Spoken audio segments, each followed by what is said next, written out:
深刻的是，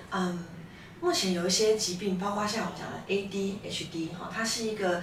注意力不集中，那可能会有情绪管理失当这样的一个情绪障碍的疾病。那其实像这样的一个疾病哈，在人群的盛行率中是高的，大概有5%到6%。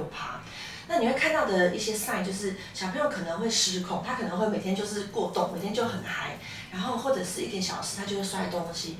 暴走、发脾气，那这样子的诊断越来越被确立，是因为父母亲开始知道这个可能是不是非常正确的一个行为，所以会带去小儿科做诊断。那我们有小儿物理治疗，所以他其实会被我们送过来说，我们要帮他做一些不管是小动作、大动作，或是一些协调性的训练。那我的经验是，小朋友是一个5岁的小朋友，那这个是个小男生，他就是一个非常的失控，他也。妈妈讲话没有在听，就是一个注意力完全不知道飞去哪里。但是呢，他又是一个很会奔跑的小朋友，所以他就被诊断成是一个 ADHD 就是这样的一个疾病的小朋友。那么送来我们的治疗所，我们就做这样的物理治疗。同时，我也建议他做一些运动治疗。我们把这个小朋友建议他去做空手道的训练。那我们把他送到空手道的基站，给我们的教练做专业的一些教导。这个小朋友呢，在空手道的一个团体的生活中，他必须要学习。如何控制自己？例如说，当他情绪起来的时候，我们会发现他开始有点不稳、失控。教练会叫他去静坐，他就必须坐在边边，面对着墙壁去思考，学习控制呼吸，让自己的心情平静。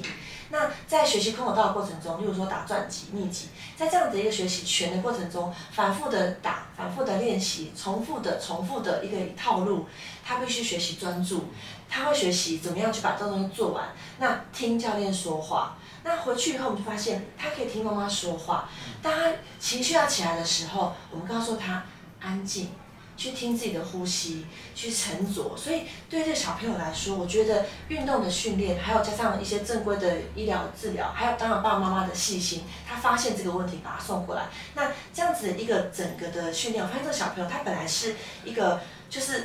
真的很失控。整个就是坐不住，但是他后来学了空手道之后，他愿意坐下，他可以坐下来，他可以看书，他可以拼图，这对妈妈来说是一个很惊人的进步。这样妈妈可以看着他很安静的去完成一个 task， 所以这是一个我看到小朋友进步，大概在几个月的时间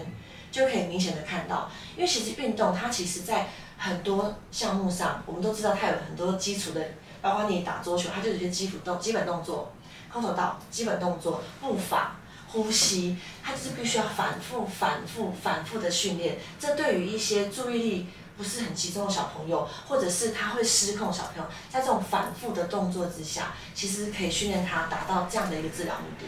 所以其实因为我们讲的是小朋友的项目，但其实我们在对成人也是一样的。为什么现在会有坊间很多健身房有舒压的课程？就是例如说我们可能会有推拳击项目，就是想让这些办公室族群去发泄、去运动，在这个短短的1小时的时间内，他们单纯的流汗、单纯的挥拳、单纯的做一个运动，都是一种舒压，还有让情绪找出口的一个方法。我觉得从小培养他这样的一个运动，或者是其实音乐、美术都是一样的概念，让他去学习一个重复的、很安静的，然后习惯的一个模式，都是对情绪一个好的出口。